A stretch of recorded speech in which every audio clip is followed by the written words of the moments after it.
in the heart of New York City, there lived two men whose lives could not have been more different.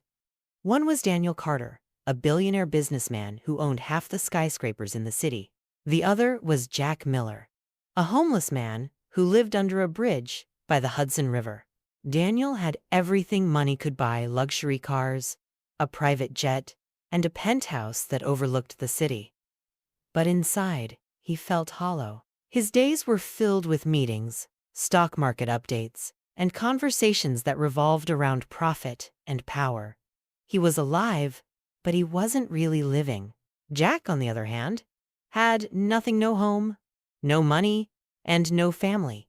He spent his days helping others on the streets, sharing whatever little food or change he could get, and finding joy in small things like the warmth of the sun or the kindness of strangers. One cold winter evening, Daniel's car broke down near the bridge.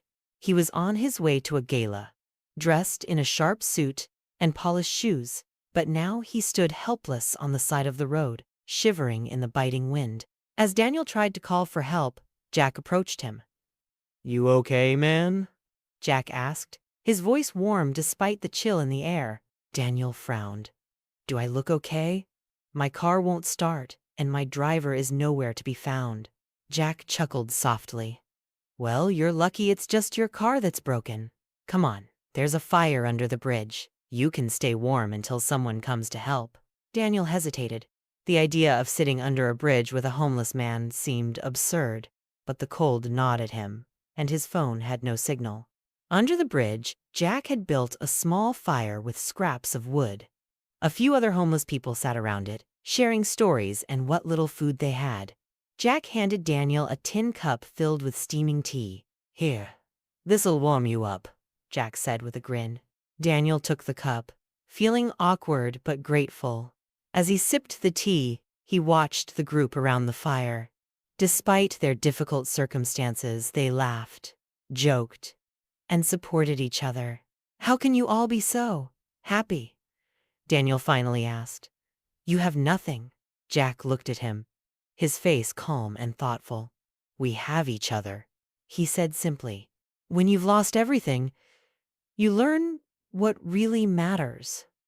Being alive, helping one another, and finding a little light in the dark, those things are priceless."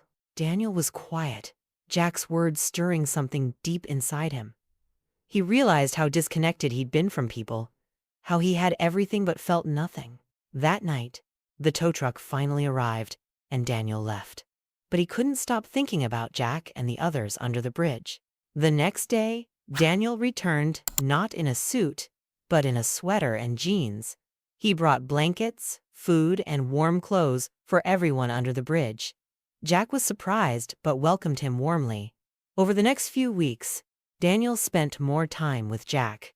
He listened to his story how Jack had once been a carpenter with a family, but a series of tragedies had left him on the streets. Despite it all, Jack had never lost his hope or his kindness. Inspired, Daniel decided to use his wealth for something meaningful. He started a foundation to provide shelter, job training, and mental health support for the homeless. He hired Jack as his first advisor, valuing his insights and experience.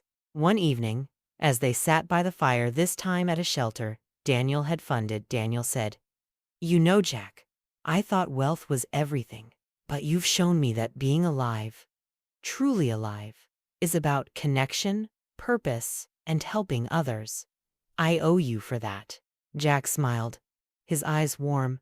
"And I owe you for giving me a chance to rebuild my life. We're all bridges for each other, Daniel. Sometimes we just need someone to show us the way." From then on, the rich man who had once felt empty and the poor man who had always found joy worked together to make the world a little brighter. They proved that wealth wasn't measured by money, but by the lives you touch and the hope you give. And so, the story of Daniel and Jack reminds us that wealth isn't measured by the size of our bank accounts, but by the impact we have on others.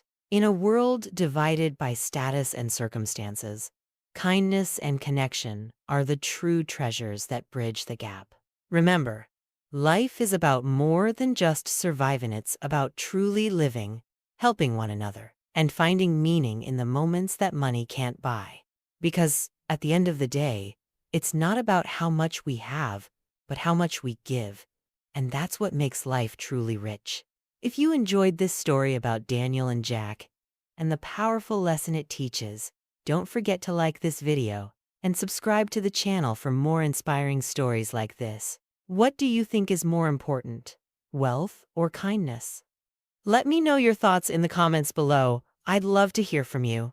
And remember, sometimes the smallest acts of kindness can create the biggest changes. Thank you for watching, and I'll see you in the next story.